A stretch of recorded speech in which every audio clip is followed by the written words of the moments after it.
సహవాసము చేసిన ఎడల నీకు సమాధానము కలుగును, అలాగున నీకు మేలు కలుగును. దేవుని బిడ్డలారా, చాలా శ్రేష్టమైన వాగ్దానం ఇది. మానవ జీవితంలో ప్రతి మనిషికి కావలసినవి, ప్రాముఖ్యమైనవి రెండు ఉన్నాయి. ఒకటి సమాధానము, రెండు మేలు లేక ఆశీర్వాదాలు. దేవుని బిడ్డలారా, ప్రతి మనిషికి ఈ రెండు చాలా చాలా అవసరం. ఒకటి సమాధానము, రెండవది ఆశీర్వాదాలు లేక మేలు. దేవుని బిడ్డలారా, ఈ రెండిటి కోసమే మనిషి ఈ దినంలో చాలా చాలా ప్రయాసపడుతున్నాడు. చాలా కుటుంబాలలో కొదువుగా ఉన్న విషయం ఏంటంటే సమాధానం.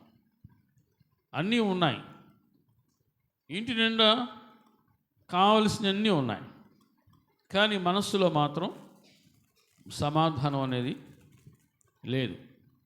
సమాధానం లేదు, నాకు మనశ్శాంతి అనేది లేదు అని చెప్పుకొని బాధపడే వాళ్ళు చాలామంది ఉన్నారు. దేవుని బిడ్డలారా, రెండవది మనం చూస్తూ ఉన్నాం, మేలు, ఆశీర్వాదాలు. మనము దేవుని సన్నిధికి వస్తూ ఉన్నాం. ఎందుకు వస్తున్నాం చెప్పండి? అసలు మనకి ఏ ఆలోచన లేకుండా ఊరికినే వచ్చి కూర్చుంటామా? నిజం చెప్పండి. ఎందుకు వస్తున్నామంటే ఆశీర్వాదాల కోసం వస్తున్నాం. దేవుడు నన్ను, నా కుటుంబాన్ని దీవించాలి, నా కుటుంబాన్ని కనికరించాలి, ఆశీర్వదించాలి, ఇటువంటి ఆశతో, ఆపేక్షతో వస్తూ ఉన్నాం. దేవుని బిడ్డలారా, ఈ రెండు కూడా మనిషికి అవసరమే. సమాధానం ఎంత అవసరమో, మేలు లేక ఆశీర్వాదం కూడా అంతే అవసరం. ఈనాడు మనిషికి ఎక్కడో ఒక దగ్గర ఏదో ఒకటి కొదువుగా ఉంటుంది, కొదువైపోతూ ఉంది, అది కరువైపోతూ ఉంది. దేవుని బిడ్డరా, ఈరోజు మనకి ఒక గొప్ప వాగ్దానం ఏంటంటే, నీకు సమాధానం కావాలన్నా, మేలు కలగాలన్నా, నీవు నీ శక్తి వంచన లేకుండా కష్టపడితేనే కాదు, కానీ ఇక్కడ సులువైన మార్గం, ఒక సులువైన మార్గము ఇక్కడ మనకు తెలియజేస్తూ ఉన్నాడు. ఏమిటి ఆ సులువైన మార్గం అంటే, ఆయనతో సహవాసం చేయి, దేవునితో సహవాసం చేయటం. మానవ జీవితంలో ఉన్నతమైనది, అత్యున్నతమైనది ఏది అంటే దేవునితో సహవాసం. లోకంలో చాలా ఉన్నాయి సహవాసాలు, లోకంలో చాలా సహవాసాలు ఉన్నాయి. చూడండి, 1 కొరింథీ పత్రిక 15వ అధ్యాయంలో 22వ వచనంలో ఒక మాట చూస్తున్నాం. బైబిల్ ఉన్నవారు అందరూ బైబిల్ తెరవండి. 15వ అధ్యాయము 33వ వచనం. మోసపోకుడి, దుష్ట సాంగత్యములు మంచి నడవడిని చెరుపును. చాలు, మోసపోకుడి. 1 కొరింథీ పత్రిక 15వ అధ్యాయము 33వ వచనం మనం చూస్తున్నాం. మోసపోకుడి, దుష్ట సాంగత్యములు లేక చెడు సావాసములు మంచి నడవడిని పాడు చేస్తాయి, చెరుపును. దేవుని బిడ్డలారా, మంచి జీవితాన్ని పాడు చేసేది ఏదయ్యా అంటే చెడు సావాసమే.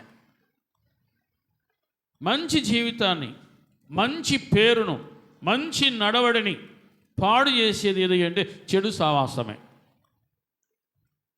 చాలామందిని దేవుని బిడ్డలారా, దేవుని నమ్ముకోవచ్చు కదా, దేవుని సన్నిధికి రావచ్చు కదా, మందిరానికి రా అంటే చాలామంది రాలేరు.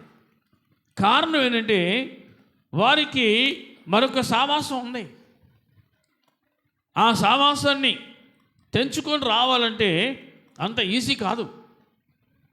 ఆ సహవాసంతో వారు ముడేసుకున్నారు. ఆ ముడి చివరికి చిక్కుముడిగా మారిపోయింది. ఆ చిక్కును విప్పుకోలేని స్థితిలో ఉన్నవాళ్ళు చాలామంది ఉన్నారు. లోకంతో సహవాసాన్ని తెంచుకోవాలి అనేటువంటి ఆలోచన కూడా వారిని భయపడతా ఉంటుంది. దేవుని బిడ్డలారా, లోకంతో సహవాసం చేస్తే ఏం జరిగింది అంటే మంచి నడవడికను పాడు చేస్తుంది, మంచి పేరును పాడు చేస్తూ ఉంది. నీ ఉన్నతమైన ఆలోచనలు ఏవైతే ఉన్నావో అవన్నీ కూడా పాడైపోతాయి, అవన్నీ కూడా చెరిపివేయబడతాయి. జీవితంలో ప్రతి మనిషికి ఏదో ఒక గురి, ఏదో ఒక లక్ష్యం ఉంటుంది. ఏదో ఒక గురి, ఏదో ఒక లక్ష్యం ఉంటుంది. ఆ గురి, ఆ లక్ష్యమును నువ్వు నెరవేర్చుకోవాలి, చేరుకోవాలంటే దేవుని బిడ్డరా, లోకంతో సహవాసం చేస్తే నువ్వు చేరుకోలేవు, నువ్వు నెరవేర్చుకోలేవు. నీ ఆలోచనలన్నీ కూడా తారుమారవుతూ ఉంటాయి. ఇక్కడ అపోస్తలుడైన పౌలు అంటున్నాడు, ఏమన్నాడు? ఇదిగో మోసపోవద్దు. చాలామంది దేనికి అలవాటు పడుతున్నారు అంటే మోసపోవడానికి అలవాటు పడుతున్నారు. ఒకసారి మోసపోయావు, ఒకసారి నువ్వు మోసపోతే, మీకు చాలాసార్లు జ్ఞాపకం చేశాను, ఒకసారి నువ్వు మోసపోతే తప్పు నీది కాదు, తప్పు నీది కాదు, మోసం చేసినోడిది తప్పు అవుతుంది. కానీ ఇదే పనిగా అలవాటుగా నువ్వు మోసపోతూనే ఉన్నావు అంటే తప్పు ఎవరిది? తప్పు మందే. దేవుని బిడ్డలారా, ఈ సహవాసం వల్ల నాకు నష్టం కలుగుతుంది, నా కుటుంబానికి నష్టం కలుగుతుంది అని తెలిసి కూడా ఆ సహవాసాన్ని తెంచుకోలేకపోతున్నావు అంటే నిన్ను నువ్వు మోసం చేసుకుంటున్నావు. ఈ సహవాసం వల్ల నా కుటుంబం నష్టపోతుంది, నేను నష్టపోతా అని తెలిసి కూడా ఆ సహవాసాన్ని నువ్వు తెంచుకోలేకపోతున్నావు అంటే నీవు నిన్ను నువ్వు మోసానికి అప్పగించుకుంటున్నావు, అది నీకు అలవాటుగా మారిపోయింది అని ఇక్కడ చాలా స్పష్టంగా మనకు అర్థమవుతుంది. దేవుని బిడ్డరా, మంచి నడవడికను చెరుపును, మంచి నడవడికను చెరుపును. అందుకని భక్తుడు యాకోబు కూడా ఒక చక్కటి మాట మాట్లాడుతూ యాకోబు పత్రికలో దేవుని బిడ్డరా, యాకోబు పత్రిక 4వ అధ్యాయంలో మనం చూస్తూ ఉన్న 4వ వచనంలో, ఈ లోక స్నేహము దేవునితో వైరమని మీరు ఎరుగరా, కాబట్టి ఎవడు ఈ లోకముతో స్నేహము చెయ్యగోరునో వాడు దేవునికి శత్రువగును. లోకంతో సహవాసం చెయ్యాలని కోరిక కలిగి ఉన్నవాడు దేవుని బిడ్డరా అన్నీ కోల్పోతాడు, అన్నీ నష్టపోతాడు. భక్తుడు యాకోబు అంటున్నాడు, కాబట్టి ఎవడు ఈ లోకముతో స్నేహము చెయ్యగోరునో అంటే అటువంటి కోరిక కలిగి ఉండునో వాడు దేవునికి శత్రువగును. దేవుని బిడ్డరా, ఈ లోక స్నేహము నిన్ను బాగు చేయదు అని వాక్యము హెచ్చరిస్తా ఉంది. నాడు చాలా ఉన్నాయి స్నేహాలు, ఎవరికి తగ్గ స్నేహం వాళ్ళకు ఉంది. చిన్నపిల్లలకు స్నేహం ఉంది, యవనస్తులకు స్నేహం ఉంది, ఎవరికి తగ్గ స్నేహాలు వాళ్ళకు ఉన్నాయి. అయితే ఆ స్నేహము ఎటువంటిది? నీకు నీ కుటుంబానికి దేవునికరమైన స్నేహమైనా, నీకు నీ కుటుంబానికి మేలుకరంగా ఉంటుందా అనేది ఎవరికి వారు యోచన చేసుకోవాలి. ఇక్కడ యాకోబు పత్రికలో మనం చూస్తున్న 2వ అధ్యాయములో దేవుని బిడ్డలారా 23వ వచనంలో ఉంది, అబ్రహాము దేవుని నమ్మెను, అది అతనికి నీతిగా ఎంచబడెను అను లేఖనము నెరవేర్చబడెను, మరియు దేవుని స్నేహితుడని అతనికి పేరు కలిగెను. దేవుని బిడ్డలారా, ఈ వాక్యం నాకు తెలిసిలే అనుకోవద్దు, ఈ వాక్యం నేను చాలాసార్లు విన్నానులే అనుకోవద్దు. నువ్వేమనుకోవాలంటే నేను నిజముగా దేవునితో స్నేహం చేస్తున్నానా, నేను నిజముగా దేవునితో సహవాసం చేస్తున్నానా అనేది నువ్వు ఖచ్చితంగా పరిశీలించుకోవాల్సిందే. దేవుని బిడ్డరా, అబ్రహాము ఎంతకాలము గడిచినా సరే దేవునితో స్నేహాన్ని మాత్రం విడిచిపెట్టలా. ఎటువంటి పరిస్థితి వచ్చినా సరే, లోకంలో ఉన్నవారు ఏం అనుకున్నా సరే, లోకంలో ఉన్నవారు అబ్రహాం చూచి సరిగినా గొనుక్కున్నా సరే, అబ్రహాం మాత్రము దేవుని స్నేహాన్ని విడిచిపెట్టలా. అర్థం చేసుకునే వాళ్ళు చెప్పండి హల్లెలూయా. ప్రే దేవుని బిడ్డలారా, అబ్రహాము దేవుని స్నేహాన్ని విడిచిపెట్టలా. తను ఎప్పుడైతే దేవుని పిలుపుకు లోపడ్డాడో ఆ రోజు నుంచి ప్రియ దేవుని బిడ్డలారా, ప్రతిదినము కూడా దేవునితోనే స్నేహం చేసిన అనుభవం ఉంది అబ్రహాంకి. ప్రతిదినము దేవునితో స్నేహం చేయటం. స్నేహితులు ప్రియ దేవుని బిడ్డలు ఒకరినొకరు చూసుకోకుండా ఉండలేరు, విడిచిపెట్టి ఉండలేరు. ఖచ్చితంగా ప్రతిదినం వారు కలుసుకుంటారు. ఎవరికి తగ్గ స్నేహాలు వాళ్ళకు ఉన్నాయి. పాడు చేసే ఉన్నాయి, చెప్పండి, బాగు చేసే ఉన్నాయి. ప్రియ దేవుని బిడ్డరా, అబ్రహాంకు ఉన్న స్నేహము డిఫరెంట్. ఏమిటి ఆ స్నేహం అంటే దేవునితోనే స్నేహం చేయటం, దేవునితో గడపటం, దేవునితో నడవటం. అందుకే అబ్రహాము పేరు ఎప్పటికీ మన మధ్య సజీవంగా ఉంది. మన మధ్య సజీవంగా ఉంది. ప్రియ దేవుని బిడ్డరా, లోకంలో ఉన్నవారు చూసి అబ్రహామును రకరకాలుగా అబ్రహాం గురించి చెప్పుకోవచ్చు. సనుక్కున్నారు, గొనుక్కున్నారు, రకరకాలుగా గుసగుసలాడుకున్నారు. అయినా సరే అబ్రహాము దేనికిని ఎవరికిని భయపడలా. నేను దేవునితోనే స్నేహం చేస్తాను ఒక తీర్మానంతో ఉన్నాడు. అందుకే అబ్రహాము తన జీవిత కాలంలో సంపాదించుకున్న ఉన్నతమైన పేరు, ఏ పేరు అది? దేవుని స్నేహితుడు. మనకి ఒక చక్కటి ఒక సామెత ఒకటి ఉంది. నీ స్నేహితుడు ఎవరో చెప్పు, నీవేంటో నేను చెప్పేస్తా. నీ స్నేహితుడు ఎవరో చెప్పు, నేనేంటో నీ గురించి మొత్తం నేను చెప్పేస్తా అంటాడు. నాకు అంత జ్ఞానం ఉంది అన్నట్టుగా ప్రియ దేవుని బిడ్డరా చెప్పేస్తారు.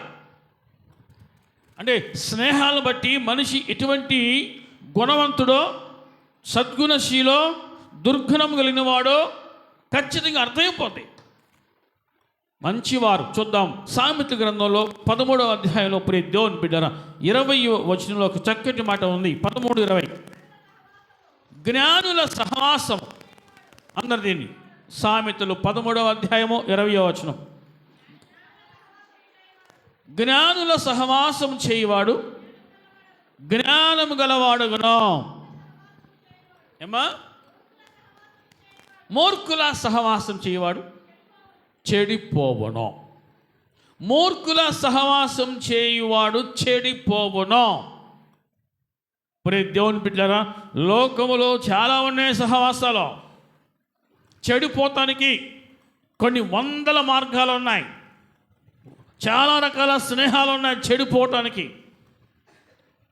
నేను బాగుపడాలి, నా కుటుంబం బాగుపడాలి అని బాధ్యతగా ఆలోచించేవాడు ఖచ్చితంగా నేను ఎవరితో స్నేహం చేస్తున్నాను అని ఖచ్చితంగా పరిశీలించుకుంటాడు. బాధ్యత కలిగిన వారు ఖచ్చితంగా ప్రతిదినం కూడా నేను ఎవరితో స్నేహం చేస్తున్నానో ఖచ్చితంగా పరిశీలించుకుంటారు.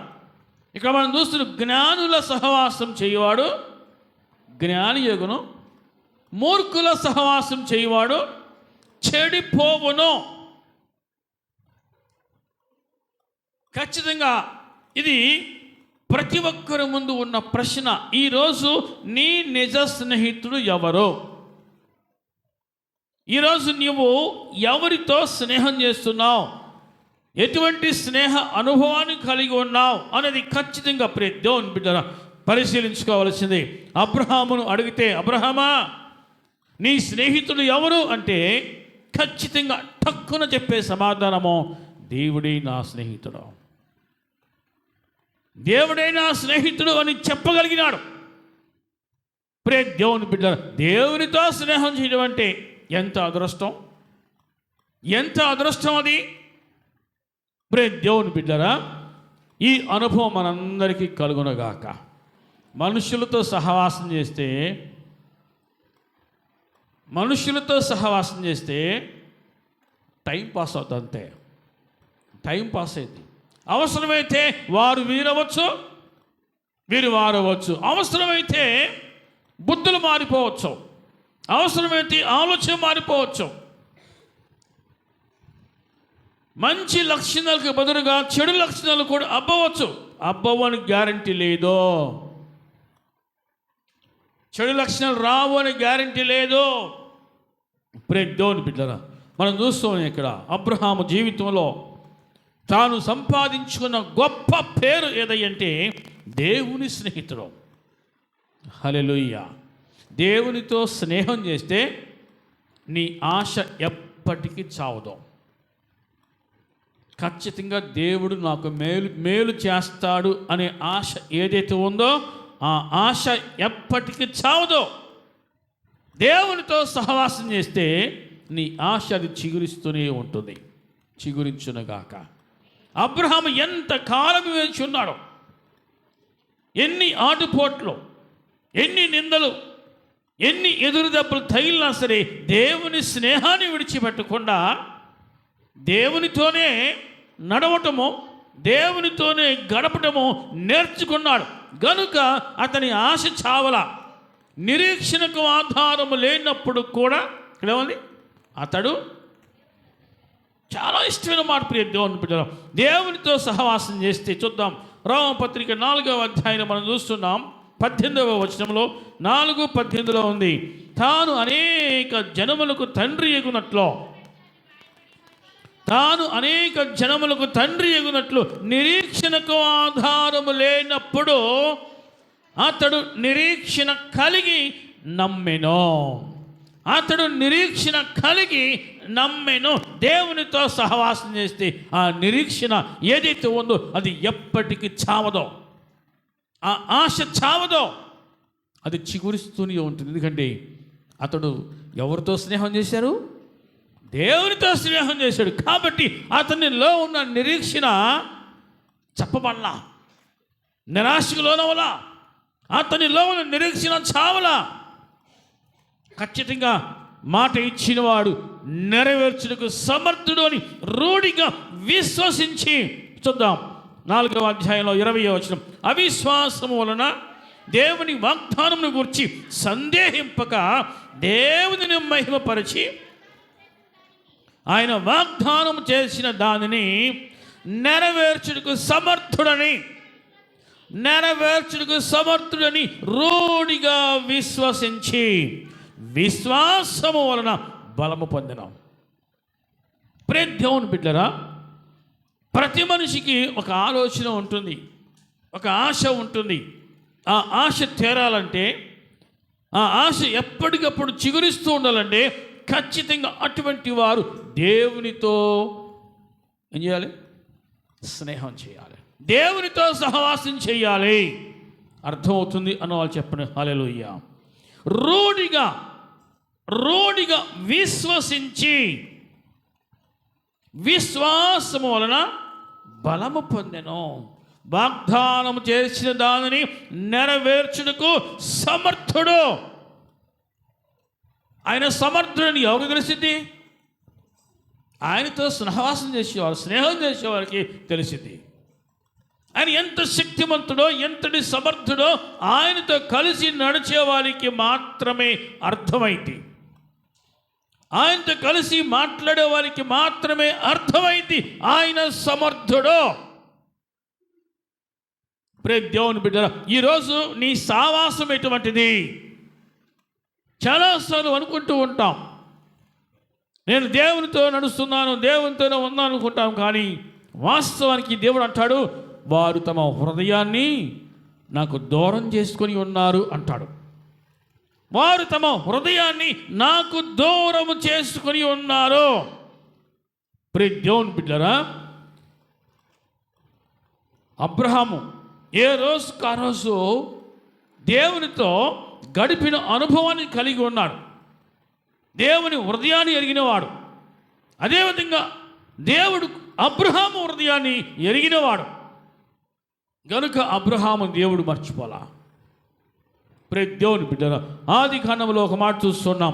అబ్రహాముకు ఉన్న ఇంకా గొప్ప అలవాటు 18వ అధ్యాయంలో దేవుని బిడ్డల ఆది కాండము 18వ అధ్యాయంలో ఇక్కడ మనం చూస్తూ ఉన్నాం.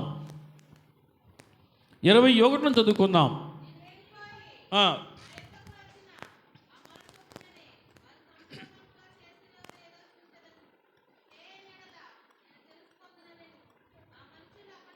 ఆ మనుషులు అక్కడ నుండి తిరిగి సొదొమ వైపుకి వెళ్ళిరి.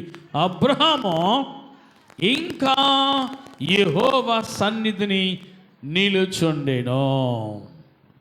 వచ్చిన వారు వెళ్ళిపోయారు.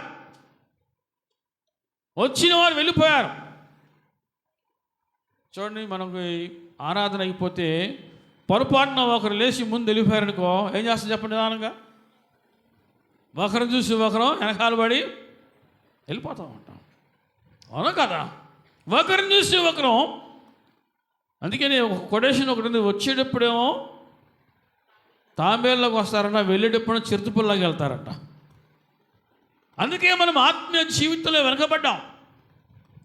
ఆత్మీయ జీవితంలో ఎందుకు వెనకబడుతున్నాం, ఆశీర్వాదాలను ఎందుకు పొందుకోలేకపోతున్నాం అంటే ఏవో మనలో మనకు తెలియని లోపాలు ఉన్నాయి, కానీ తెలిసి కూడా మనకి సరి చేసుకోలేని స్థితిలో ఉన్నాం. అర్థమవుతుంది అన్న వాళ్ళు చెప్పండి హల్లెలూయా. దేవుని బిడ్డలారా, అబ్రహాముకు ఉన్న గొప్ప అలవాటు, మంచి అలవాటు ఏమిటి? ఆ అలవాటు అంటే వారు వచ్చిన వారు వెళ్ళిపోయారు, కానీ అబ్రహాము ఇంకా యెహోవా సన్నిధిని నిలుచుండెను. ఆ స్నేహం అటువంటిది, ఆ సహవాసం అటువంటిది. దేవుని బిడ్డలారా, ఆ స్నేహము, ఆ సహవాసము అది విడదీయరని బంధం. అది మనం ఒక పాట పాడుతూ ఉంటాం, నీతో నా జీవితం. పాడు.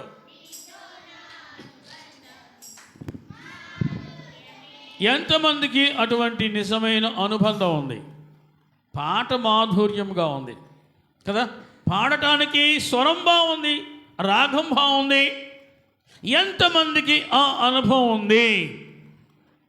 నీతో నా జీవితం సంతోషమే, నీతో నా అనుబంధం మాధుర్యమే, నీతో నా జీవితం సంతోషమే, నీతో నా అనుబంధం మాధుర్యమే, నా యేసయ్యా.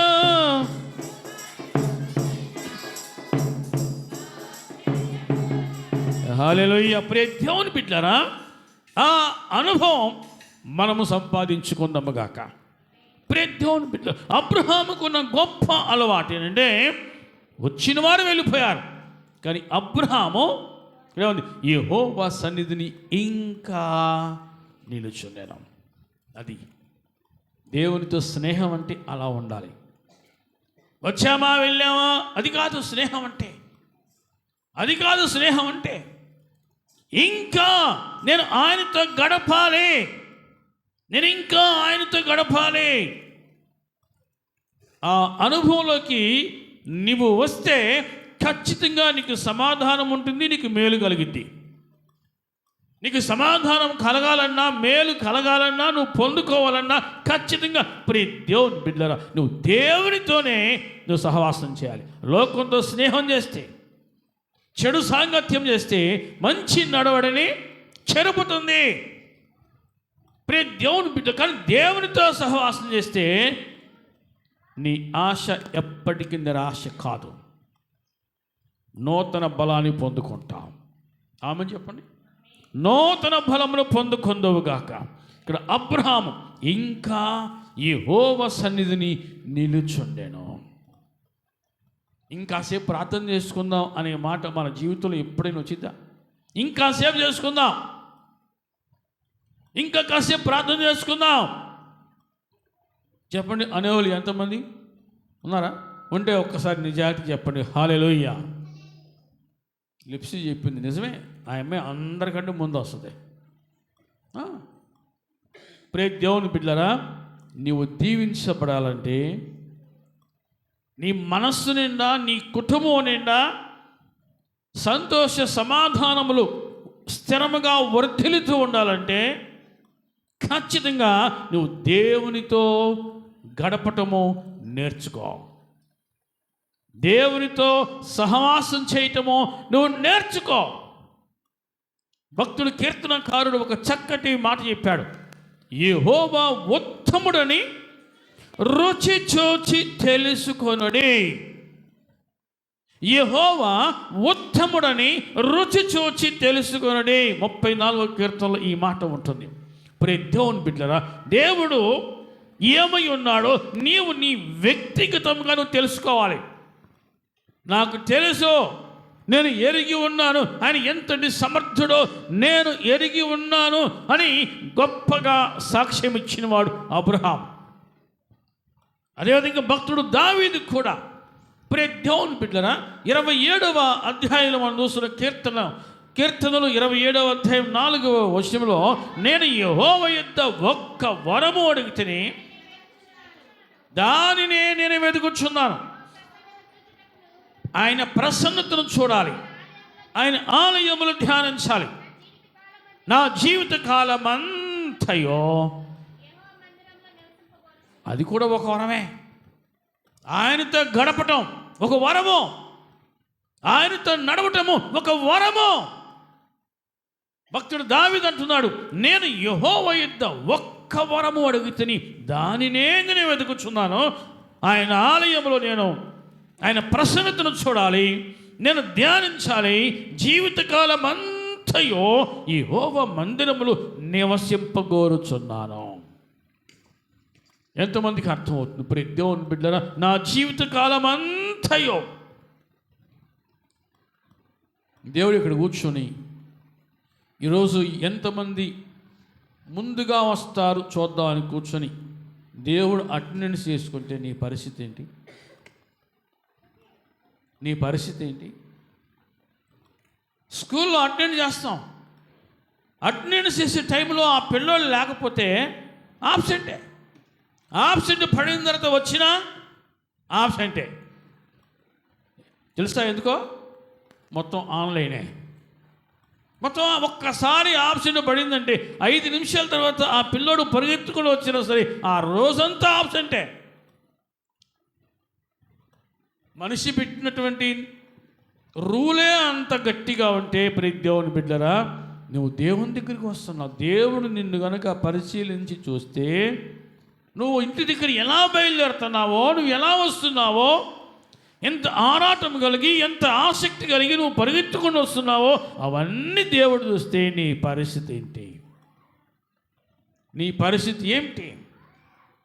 నీకు ఆశీర్వాదాలు కావాలి, సమాధానము కావాలి, అన్నీ కావాలి, ఆశ అది బాగా ఉంది. కానీ దేవుని దగ్గర నువ్వు కలిగి ఉండవలసిన క్రమశిక్షణ, విధేయత నీలో ఉన్నాయా? సామెతలు 10వ అధ్యాయంలో 22వ వచనం ఒక మాట ఉంది. యెహోవా ఆశీర్వాదము ఐశ్వర్యమిచ్చును, నరుల కష్టం చేత ఆ ఆశీర్వాదము ఎక్కువ కాదు. దేవుడు నిన్ను దీవించాలంతే. దేవుడు ఒకసారి నిన్ను దీవించడం ఆరంభిస్తే నీ స్థితి మొత్తం మారిపోతాయి. ఆయన ఆశీర్వాదం కోసం నువ్వు పరిగెత్తుకుంటురా. నా దేవుడు నన్ను దీవించాలి, నా కుటుంబాన్ని దీవించాలని ఆశతో, ఆకాంక్షతో, ఆపేక్షతో నువ్వు పరిగెత్తుకుంటురా. దేవుని బిడ్డలారా, దేవుని వాక్యం సెలవిస్తాను, యెహోవా ఆశీర్వాదము ఐశ్వర్యమిచ్చడం. సమర్థించుకోవద్దు ప్రియ దేవుని బిడ్డ. దేవుని దగ్గర మనం ఎంత క్రమశిక్షణ కలిగి ఉంటామో అంతగా మనం దీవించబడుతూ ఉంటాం. అర్థమవుతుంది అని వాళ్ళు చెప్పండి హల్లెలూయా. క్రమశిక్షణ లేని భక్తి నిలబడదు. భక్తిలో కఠినమైన నియమాలు ఉండాలి. నియమం లేని భక్తి కూడా నిలబడదు. గుర్తుపెట్టుకు ఈ మాట. నియమాలు లేని భక్తి నిలబడదు, అది పేలిపోతుంది, అది తేలిపోతాయి. ప్రియ దేవుని బిడ్డలారా, యెహోవా ఆశీర్వాదము ఐశ్వర్యమిచ్చును అని నువ్వు నమ్మితే ఖచ్చితంగా నువ్వు ఆయనతో సహవాసం చేస్తావు, నువ్వు ఆయన దగ్గర పొందుకుంటావు. సామెతల గ్రంథంలో 8వ అధ్యాయంలో ఒక మాట చూస్తున్నాం. 17వ వచనంలో, నన్ను ప్రేమించు వారిని నేను ప్రేమించుచున్నాను, నన్ను జాగ్రత్తగా వెతుకువారు నన్ను కనుగొందును. ఐశ్వర్యమును, ఘనతను, స్థిరమైన కలిమియు, నీతియు నా యొద్ద ఉన్నవి. 21వ వచనం, నన్ను ప్రేమించు వారిని ఆస్తికర్తలుగా చేయుదును, వారి నిధులను నింపుదును. ప్రియ దేవుని బిడ్డలారా, నీవు ఎవరితో సహవాసం చేయడానికి ఇష్టపడాలి తెలుసా? ఐశ్వర్యవంతుడితో సహవాసం. ఈ లోకంలో ఐశ్వర్యవంతులకు పేదలకు చాలా చాలా దూరం ఉంది. వారు దగ్గరికి వెళ్ళాలన్నా ప్రభు, ఐశ్వర్యవంతుల దగ్గరికి వెళ్ళలేవు. వాళ్ళు రానివరు, కలవలేరు. ప్రియ దేవుని బిడ్డలారా, ఐశ్వర్యవంతులకు పేదలకు చాలా గ్యాప్ ఉంది. ఈ లోకంలో అటువంటి పరిస్థితి ఉంది. కానీ దేవుని దగ్గర ప్రేమ ఉంది. ఆయన ఐశ్వర్యవంతుడే, కానీ ఏ ఒక్కరిని కూడా త్రోసివేసేవాడు కాదు. వాక్యం సెలవిస్తోంది, ఐశ్వర్యమును, ఘనతను, స్థిరమైన కలిమియు, నీతియు నా యొద్ద ఉన్నవి. భూదిగంత నివాసులారా, నా వైపు చూడండి, రక్షణ పొందండి, నా ఎత్తుకు రండి, నేను మీకు విశ్రాంతినిస్తా అంటున్నాడు. ప్రియ దేవుని బిడ్డలారా, ఐశ్వర్యమును, ఘనతను, స్థిరమైన కలిమియు, నీతియు కలిగిన వారితో నీవు సహవాసం చేస్తే నీ జీవితము బాగుపడుద్ది, నీ జీవితం, నీ కుటుంబం బాగుపడుద్ది. ఆయనతో నువ్వు సహవాసం చేయి, నీ బ్రతుకు బాగుపడుద్ది, నీ నడవడిక బాగుపడుద్ది, నీ ప్రవర్తన బాగుపడుద్ది, నీ ఆలోచన కూడా బాగుపడుద్ది. ఆయనతో నువ్వు సహవాసం చేస్తే. ఆయన ఐశ్వర్యవంతుడే, కానీ ఎప్పుడు కూడా మనల్ని, అనగా తన యొద్దకు వచ్చిన వారిని తృణీకరించేవాడు కాదు, చిన్నదూపు చూసేవాడు కాదు. ప్రియ దేవుని బిడ్డలారా, నన్ను ప్రేమించు వారిని, పేదోడా, కటిక పేదోడా, నిరుద్యోగ, నిరక్షరాస్యుడా, లేదా ఒక్కింటోడా, ఎవరైనా సరే ఇక్కడ ఏముంది? నన్ను ప్రేమించే వారిని నేను ప్రేమించుచున్నాను, నన్ను జాగ్రత్తగా వెతుకువారు నన్ను కనుగొందురు. ప్రియ దేవుని బిడ్డలారా, ఆయనతో నువ్వు సహవాసం చేయడానికి ఇష్టపడితే, నువ్వు ఆయనతో సహవాసం చేస్తే నీకు సమాధానం కలుగుతుంది. అలాగున మేలు. ఏమన్నా అసలు ఈ సంవత్సరం అంత బాధలే, పని చేస్తున్నా కదా, కష్టపడుతున్నాగా, మరి ఇంకేంటి బాధలేంటి? అర్థం చేసుకోవాలి. నీవు లోకానికి ఇచ్చే సమయం దేవునికి ఇవ్వలేకపోతున్నావు. లోకంతో గడుపుతున్నావు, కానీ దేవునితో గడపలేకపోతున్నావు. ఒక్కసారి నీ గుండె మీద చేసుకుని చెప్పు, ఈ నెల, ఈ సంవత్సరం, పోయిన సంవత్సరం తీసేయండి, ఈ 2026వ సంవత్సరంలో ఈ నెల కూడా అయిపోవచ్చింది. ఎంత సమయమో, రోజుకు ఎంత సమయమో దేవునితో గడుపుతున్నావు? గడిపావు? ఎంత సమయం గడిపావు? ప్రియ దేవుని బిడ్డలు, నాకు ఆశీర్వాదం కావాలి, నాకు దీవెన కావాలి, సమృద్ధి కావాలి, అష్టైశ్వర్యాలతో తొలతగిపోవాలి, పట్టిందల్లో బంగారం కావాలి, ఇటువంటి కోరికలు ఉన్నవారు ఉన్నారు. లోకరీతిగా ఆలోచన చేసేవారు ఉన్నారు. నేను నా దేవునితో గడుపుతున్నానా? నా దేవునికి నేను ఇచ్చే సమయం ఎంత? ఏ రోజైనా నిన్ను నువ్వు పరిశీలించుకున్నావా? ప్రియ దేవుని బిడ్డలారా, ఇక మనం చూస్తున్నాం, నన్ను ప్రేమించువారు నేను ప్రేమించుచున్నాను, నన్ను జాగ్రత్తగా వెతుకువారు నన్ను కనుగొందురు. ఐశ్వర్యమును, ఘనతలను, స్థిరమైన కలిమియు, నీతియు నా యొద్ద ఉన్నవి.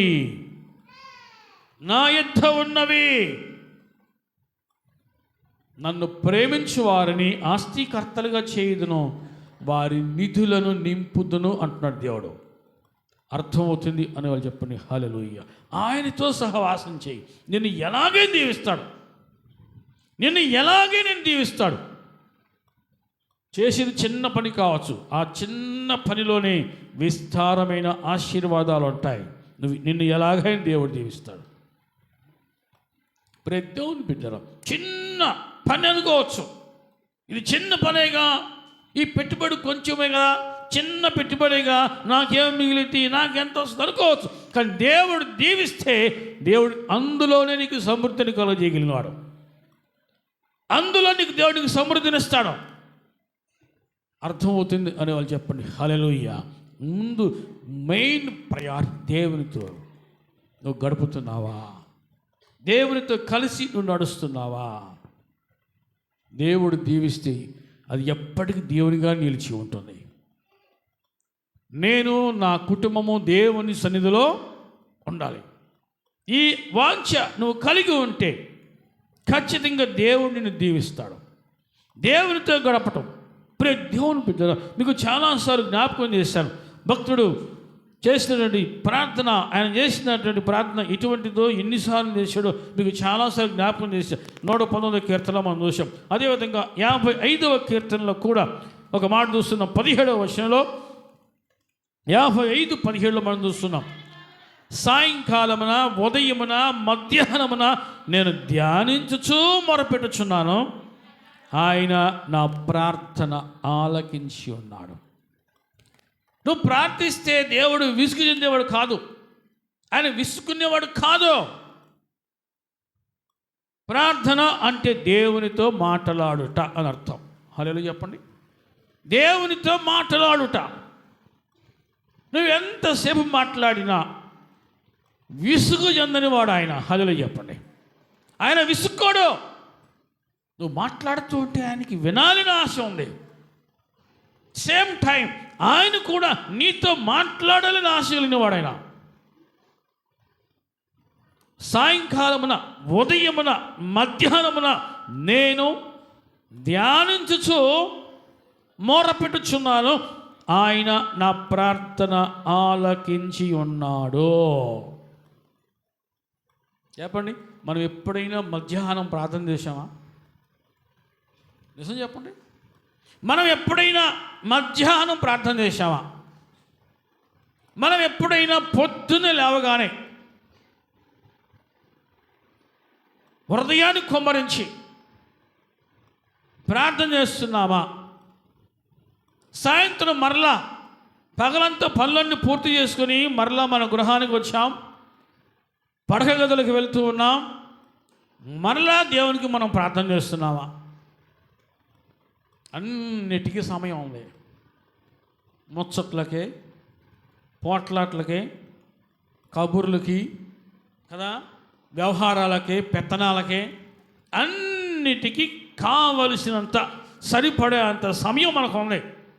కానీ ప్రార్థన చేయటానికి చెప్పండి. దేవుడు నా ప్రార్థన ఆలకించి ఉన్నాడు అని సాక్ష్యం ఇచ్చాడు. ఎన్నిసార్లు ప్రార్థన చేశాడు? ఉదయం చేశాడు, మధ్యాహ్నం చేశాడు, సాయంత్రం చేశాడు.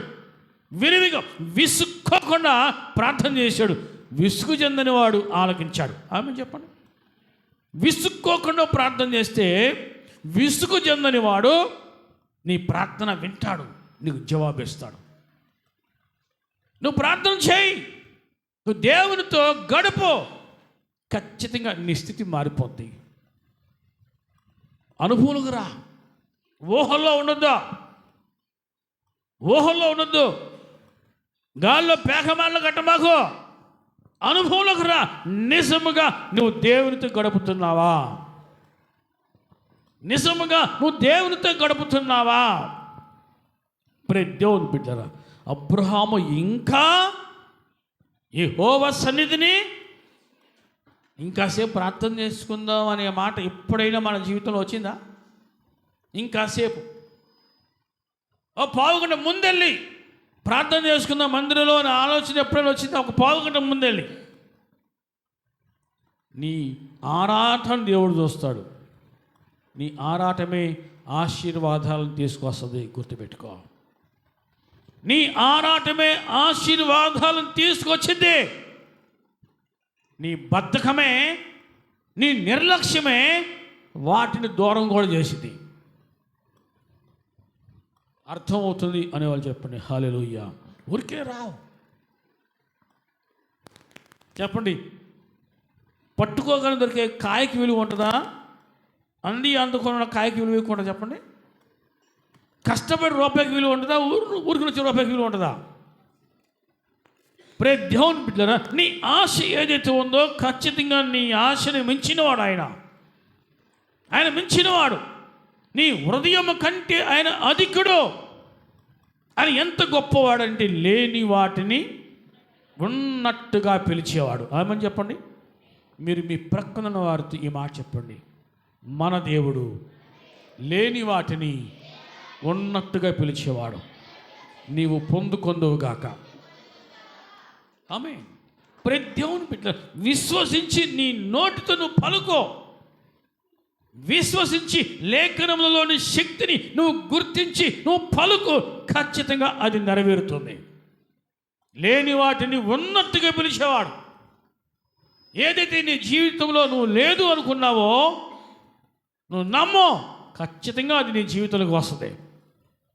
నీ శక్తికి మించి, నీ ఊహకు మించి, నీ సంపదకు మించి, నీ సంపాదనకు మించి అధికంగా దీవించే దేవుడు ఆయన. అధికంగా దీవించే దేవుడు ఆయన. అత్యధికంగా హెచ్చించే దేవుడు ఆయన.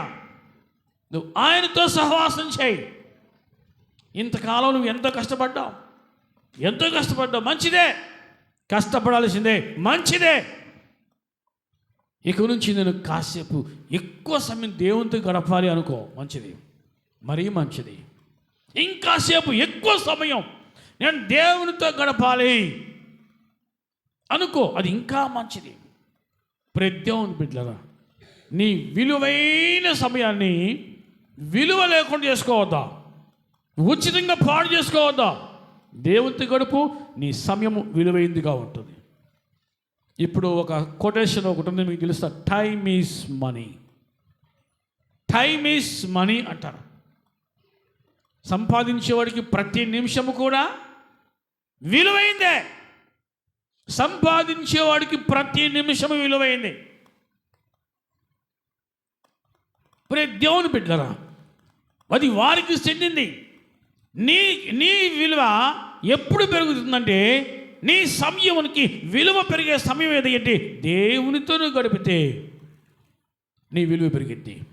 నీ సమయానికి విలువ పెరిగింది. దేవునితోనూ గడపం, ఆయనతో సహవాసం చేయి. ఇక్కడే ఉంది, ఆయనతో సహవాసం చేసిన యెడల నీకు సమాధానము కలుగును, అలాగున నీకు మేలు కలుగును. పొందుకొందువుగాక. మీరు మీ ప్రక్కన వారితో ఈ మాట చెప్పండి. నీకు సమాధానం కలుగునుగాక, నీకు మేలు కలుగునుగాక. ఇంకొక మాట మీకు మీరు చెప్పుకోండి. ఆయనతో సహవాసం చేస్తే మీకు మీరు చెప్పుకుని, ఆయనతో సహవాసం చేస్తే సమాధానం ఉంటుంది, మేలు ఉంటుంది.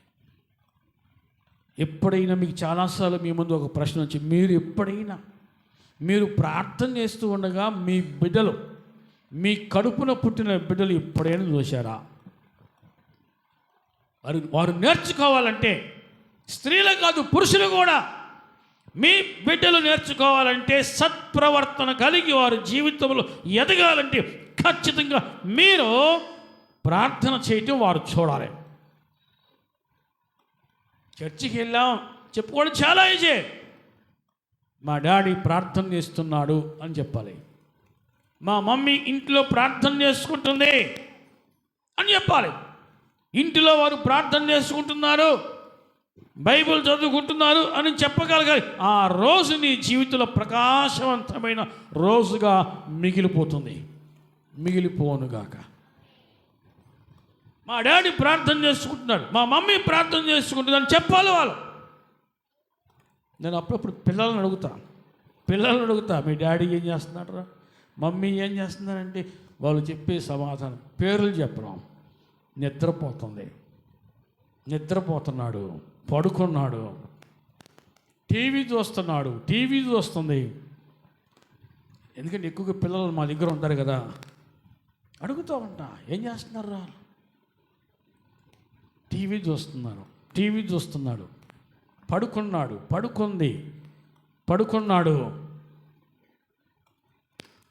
ప్రియ దేవుని బిడ్డలారా, నువ్వు ఎలా దీవించబడతావు చెప్పడు? నువ్వు ఎలా హెచ్చించబడతావు? గుచ్చుకొనుగాక. ఈ రోజు నుంచైనా మొదలుపెట్టు. ఈ సంవత్సరం నీకు నీ కుటుంబానికి దేవునికరముగా మారునగాక. నువ్వు అనుకున్న వాటికంటే, ఊహించు వాటికంటే అత్యధికముగా దేవుడు నిన్ను దీవించునుగాక. ఈ రోజు నుంచే నువ్వు ఆయనతో సహవాసం చేయడం ఆరంభించు, మొదలుపెట్టు.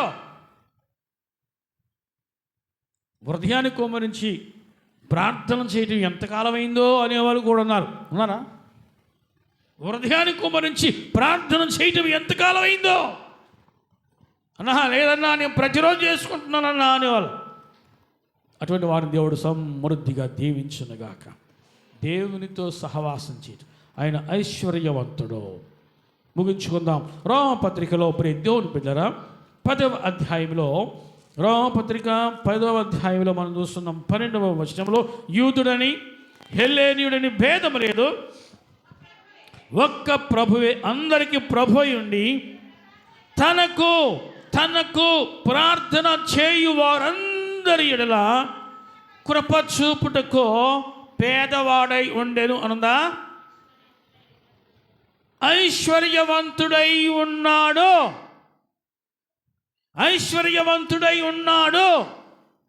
ప్రార్థన చేయు వారందరి ఎడల కృప చూపుటకు నువ్వేం చేయాలి? ఆయన ఏమై ఉన్నాడు? ఐశ్వర్యవంతుడు. నువ్వేం చేయాలి? నువ్వు పొందుకోవాలంటే, ఆయన ఇవ్వాలంటే నీవు విసుగక ఏం చేయాలి? ప్రార్థన చెయ్యి. ప్రార్థన అంటే అర్థం ఏంటి? దేవునితో మాట్లాడట, ఆయనతో సహవాసం చేయుట. మరలా చదువుకుందామా? మరలా 10వ అధ్యాయం అని చూస్తున్నాం. యూదుడని గ్రీసు దేశస్థుడని భేదము లేదు, ఒక్క ప్రభువే. 10వ అధ్యాయం 12వ వచనం, ఒక్క ప్రభువే అందరికీ ప్రభువై ఉండి. మీరు ఏం చేయాలి చెప్పండి? ఇక నుంచి మీరు ఏం చేయాలి? రేపు పగలు ఉపవాస కోడిక ఉంది. రేపు పగలు పురుషులు, స్త్రీలు ఐశ్వర్యవంతుని యొద్దకు వచ్చి మీరు ప్రార్థన చేస్తే ఖచ్చితంగా మీరు దీవించబడతారు. గనుక రేపు ఉదయం 11 గంటలకి ఉపవాస కోడిక ఉంది మందిరంలో. రండి, పొందుకుందాం, దీవించబడదాం. మన కుటుంబాలు దీవించబడాలి, మన కుటుంబాలు ఆశీర్వదించబడాలి, బిడ్డలు హెచ్చించబడాలి. అంటే నీవు నేను మనం అందరం కలిసి మందిరంలో ఏం చేయాలి చెప్పండి? ప్రార్థన చేయాలి. ఆసక్తి ఉన్నవారు, దీవెన పొందుకోవాలి అనే ఆశ ఉన్నవారు ఖచ్చితంగా రేపు ఉదయం 11 గంటలకు వస్తారు. మీరు మీ ప్రక్కన వారిని ఈ మాట అడగండి, రేపు వస్తావా? రేపు వస్తావా? నేను వస్తాను అని వాళ్ళు చెప్పి ఒకసారి చెప్పిన హల్లెలూయా. ఒకసారి చేయొద్దు, నేను వస్తానన్న వాళ్ళు. నేను మీకు చాలాసార్లు చెప్పా, ఎవరైతే ఆయన సన్నిధిలో ప్రార్థన చేయటకు ఆరాటం కలిగి ఆశకు కలిగి వస్తారో ఖచ్చితంగా వారు దీవించబడతారు. ఈ సంఘ పునాది అదే ప్రార్థన. ఎక్కువసార్లు మీకు వినబడే మాట కూడా ఇదే, ప్రార్థన. ఇక్కడే ఉంది, ప్రార్థన చేయు వారందరి ఎడల కృప చూపుటకు ఐశ్వర్యవంతుడై ఉన్నాడు. మీరు మీ ప్రక్కన వారికి ఈ మాట చెప్పండి, మన దేవుడు ఐశ్వర్యవంతుడు. ఇంకో మాట చెప్పండి, నీకు కావాలంటే రేపు రా. పొలం పని ఉంది. దేవుని నిజంగా మీరు ఆశ్రయిస్తే, ఆయన శక్తి మీద మీరు ఆధారపడితే, నిజంగా మీరు నమ్మితే, రూఢిగా ఆయన సమర్థుడని విశ్వసిస్తే, ఆ విధంగా ఆయన సన్నిధిలో ప్రార్థిస్తే ఖచ్చితంగా నీ స్థితి మారిపోతుంది. గొంగలి పురుగు లాంటి స్థితి సీతాకోక చిలుకగా మారిపోవనుగాక. ఐశ్వర్యవంతుడు, ఆయన మహిమైశ్వర్యవంతుడు. హల్లెలూయా చెప్పండి. తనకు ప్రార్థన చేయు వారందరి ఎడల కృప చూపుటకు ఐశ్వర్యవంతుడై ఉన్నాడు. అంత గొప్ప దేవుని యొద్దకు నువ్వు వస్తున్నావు. ఆయన ఏమై ఉన్నాడు? ఐశ్వర్యవంతుడు. నీ స్థితి ఏమిటో, నీ పరిస్థితి ఏమిటో, నీ అవసరత ఏమిటో ఆయనకు తెలుసు. నువ్వు వచ్చి నువ్వేం చేయాలి? ప్రార్థన చేయి. ప్రార్థన చేయకుండా ఆయన తెలిసి అనొద్దు. ప్రార్థన చేయటం కూడా ఒక వరమే. ఆమేన్ చెప్పండి. ప్రార్థన చేయటం కూడా ఒక వరమే. ఆసక్తి కలిగి ఒక్క మాట ముగించుకుందాం. 18వ అధ్యాయం 1వ వచనం, లూకాసు వార్త 18:1 ఉంది. వారు విసుగక నిత్యము ప్రార్థన చేయవలెను. చాలు చెప్పండి, ఎలా ప్రార్థన చేయాలంట? ఒక్కరోజు నువ్వు బయటికి పనికి వెళ్ళకపోతే నీకు నష్టం ఏమీ లేదు. అంతకంటే ఎక్కువగా దీవించుటకు మన దేవుడు ఐశ్వర్యవంతుడు. ఆమేన్.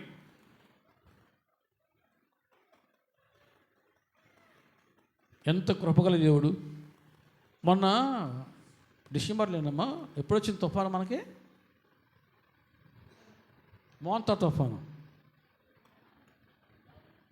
నవంబరా తుఫాను వచ్చింది కదా. దేవుడు నిన్ను కాపాడిండు, నీ పంట పొలాన్ని కాపాడిండు కదా. ప్రతి దేవుని బిడ్డలారా, దేవుడు నిన్ను దీవించాలండి. ఎలాగ నిన్ను దీవిస్తాడు గుర్తుపెట్టుకో. ఎలాగ నిన్ను దీవిస్తాడు.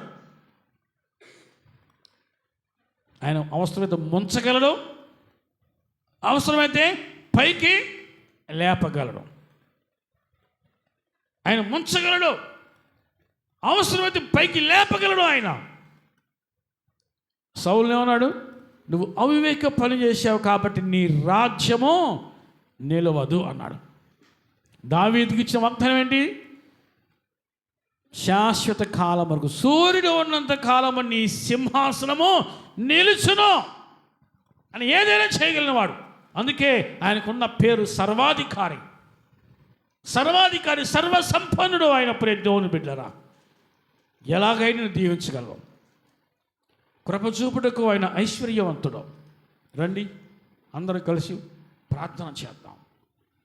ఆయనతో సహవాసం చేస్తే నీకు సమాధానం కలుగును, అలాగున నీకు మేలు కలుగును. మోకరించండి, ప్రార్థన చేసుకుందాం.